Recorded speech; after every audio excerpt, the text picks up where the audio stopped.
चाहे कितने ही सगे हों। इन तीन लोगों पर कभी भी भरोसा नहीं करना चाहिए। एक वक्त की बात है, एक देश में बहुत ही सुंदर शहर था। उस शहर में एक चोर रहता था। वो छोटी मोटी चोरी करके अपना गुजारा करता था। उस चोरी से उसका अच्छा गुजारा नहीं होता था। एक दिन उसने सोचा, गुनाह तो गुनाह होता है, चाहे छोटा हो या बड़ा। मैं चाहे छोटी चोरी करूं या बड़ी रहूंगा तो चोर ही पकड़े जाने पर मुझे सजा तो उतना ही मिलेगी। तो क्यों ना मैं बड़ी चोरी करूं। ऐसा सोचकर उसने राजा के खजाने को लूटने की ठान ली। रात होने पर वह महल के अंदर घुस गया और किसी तरह खजाने तक पहुंच गया। वहां पहुंचकर उसने देखा कि खजाने पर कई पहरेदार पहरा दे रहे थे। सख्त पहरा देखकर चोर को लगा उनकी आंखों में धूल झुकना बहुत मुश्किल काम है, और सोचने लगा, यहां तो पहरेदार पहरा दे रहे हैं, अगर मैंने चोरी करने की कोशिश की तो मारा जाऊंगा। यह सोचकर चोर वापस लौट गया। लौटते वक्त उसने सोचा कि खाली हाथ लौटने से तो अच्छा है कुछ ना कुछ तो यहां से ले जाऊं। मेरा यहां से खाली जाना ठीक नहीं है। चोर के दिमाग में ख्याल आया कि राजा के खलत खाने में जाना चाहिए, जहां पर राजा सोता है। शायद इस वक्त राजा अपने कपड़े उतारकर सो गया होगा। मैं राजा के जेवरात चुरा कर ले आऊंगा और उन्हें पहनकर यहां से माल चुराकर आसानी से निकल जाऊंगा। पहरेदार को लगेगा कि मैं राजा हूं, इसीलिए वह मेरे रास्ते में नहीं आएंगे और मेरा काम आसान हो जाएगा। ऐसा सोचकर चोर राजा के कमरे के अंदर पहुंच गया और उसने धीरे से पर्दा हटाकर देखा। अंदर का नजारा देखकर तो हैरान रह गया। उसने देखा कि राजा अपने बेड पर आराम से सो रहे हैं और रानी बिना कपड़ों के राजा के साथ पलंग पर बैठी है।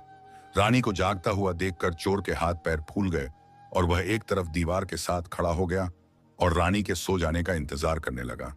कुछ देर बाद फिर उसने पर्दा हटाकर देखा कि रानी सोई हैं या नहीं, क्योंकि रानी सो जाए तो राजा के कपड़े चुराए जाएं। चोर ने देखा कि रानी अभी भी उसी तरह बैठी हुई थी। यह देखकर चोर वहां रखी हुई टेबल पर बैठने लगा। जैसे ही चोर टेबल पर बैठा तो पानी का गिलास जमीन पर गिर गया। उस आवाज को सुनकर राजा की आंख तो नहीं खुली, पर रानी तलवार लेकर बाहर आ गई और तलवार चोर की गर्दन पर रख दी और कहने लगी, कौन हो तुम और यहां किस लिए आए हो? सच सच बता, वरना तुम्हारा सर धड़ से अलग कर दूंगी। चोर डर के मारे पसीना पसीना हो गया और हाथ जोड़कर कहने लगा, रानी साहिबा मेरी जान बख्श दो। मैं एक गरीब चोर हूं और चोरी करने के इरादे से यहाँ आया हूं। छोटी मोटी चोरी करके अपने परिवार का गुजारा करता हूं। आप मुझे मार देंगी तो मेरे बच्चे अनाथ हो जाएंगे। मैं वादा करता हूं कि इस बार मुझे छोड़ दो। मैं कभी दोबारा राजमहल की तरफ मुड़कर नहीं आऊंगा। रानी साहिबा, मेरे छोटे छोटे बच्चों पर रहम करो। रानी को उस पर रहम आया और उसने कहा, मैं तुम्हें एक शर्त पर छोड़ सकती हूँ। चोर ने पूछा, क्या शर्त है? उसने कहा, मेरे साथ रात गुजारो, यानी मेरे साथ हम बिस्तरी करो, तो फिर मैं तुम्हें यहां से जाने दूंगी, वरना एक ही झटके में तुम्हारा सर काट दूंगी।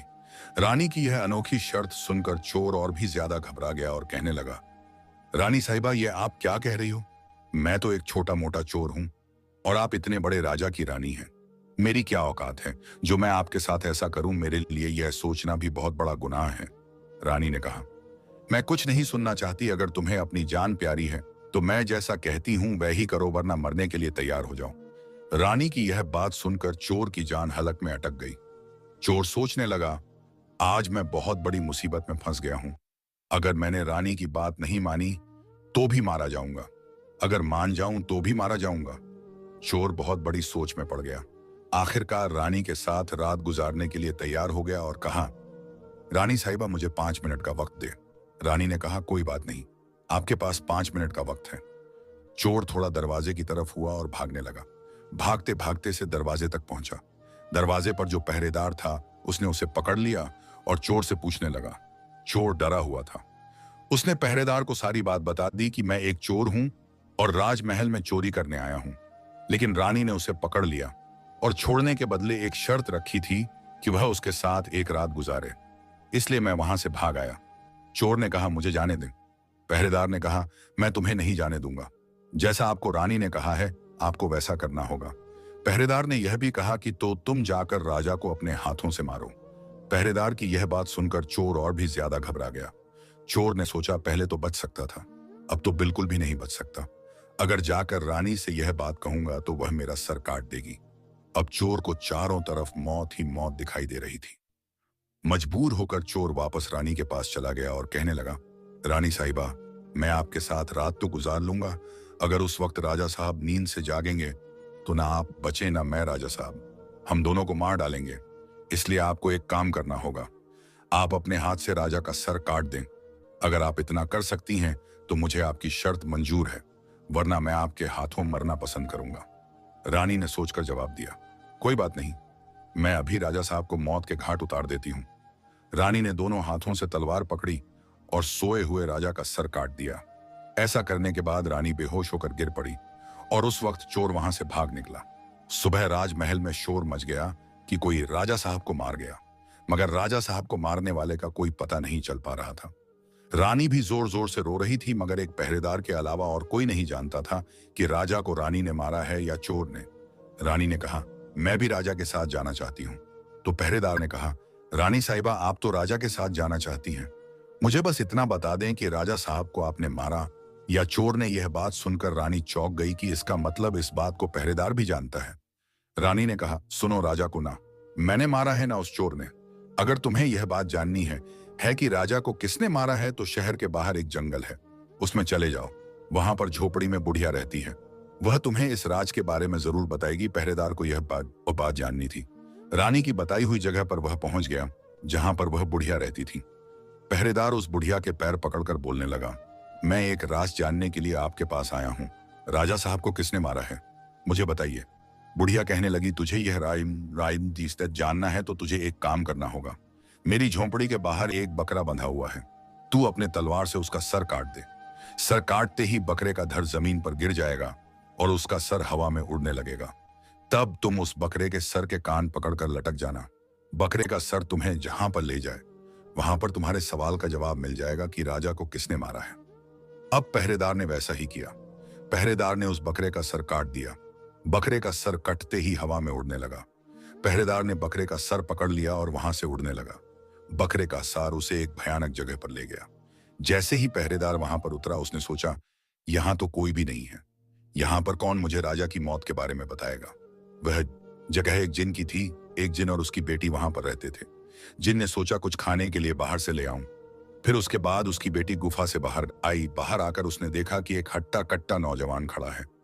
जिन की बेटी ने सोचा कि मैंने इसे खा लिया तो मेरे एक वक्त की भूख मिट जाएगी, अगर मैंने इसे जिंदा रखा तो यह नौजवान मेरे बहुत काम आएगा। उसकी बेटी ने एक खूबसूरत लड़की की सूरत इख्तियार की और उसके सामने आ गई। इतना खूबसूरत लड़की उसने आज तक पहले कभी नहीं देखी थी। उसने उसे देखते ही उसका दीवाना हो गया।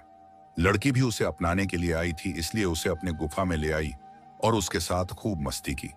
जब उसके बाप के आने का वक्त हुआ तो उसने उसे मक्खी बनाकर दीवार पर चिपका दिया। शख्स आया और उसने बेटी से पूछा कि मुझे कोई इंसान की बदबू आ रही है, मुझे लगता है कि कोई आदमी हमारे गुफा में आया है। तब बेटी बहाना बनाकर कहने लगी, हमारे होते हुए कौन यहां पर आने की जरूरत कर सकता है।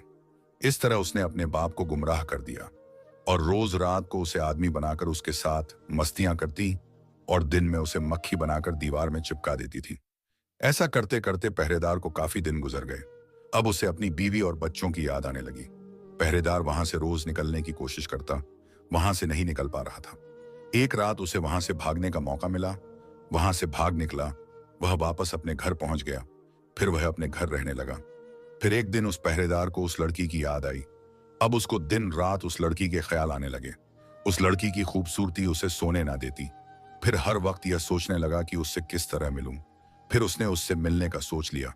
पिछली बार तो उस बुढ़िया ने मुझे वहां पर पहुंचा दिया, मैं तो वहां से भाग कर आया हूं, अब तो मुझे रास्ते का भी पता नहीं है।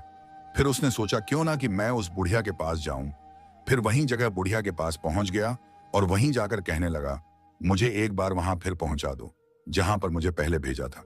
अब वह राजा का राज जानना ना भूल गया। अब उस लड़की का इश्क उसके सर पर सवार था।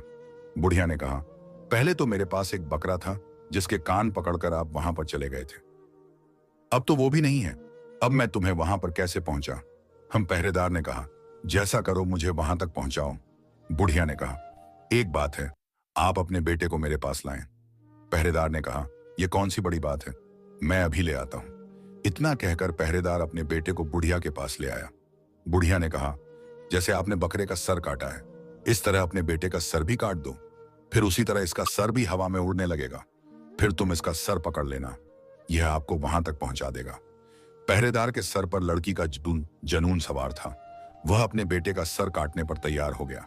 जैसे ही उसने तलवार लेकर बेटे का सर काटना चाहा, तब उस बुढ़िया ने उसका हाथ पकड़ लिया और कहने लगी, रुको, यही तुम्हारे सवाल का जवाब है। चाहे कितने ही सगे हो, इन तीनों पर कभी भी भरोसा नहीं करना चाहिए। पहला राजा को ना चोर ने मारा था, ना रानी ने राजा को हवस ने मारा था। जिस तरह लड़की के प्यार में होकर तू अपने बेटे को मारने के लिए तैयार हो गया। दूसरा, माल के लालच में आकर कोई भी किसी को मार सकता है। तीसरा, औरत का इश्क, फिर बाद में आई ये आदमी को जिंदगी भर पछताना पड़ता है। उम्मीद करते हैं आपको यह सुनाई गई कहानी अच्छी लगी होगी। अगर आपको वीडियो अच्छी लगी तो मेरी वीडियो को लाइक कर दें और मेरे चैनल को सब्सक्राइब कर दें।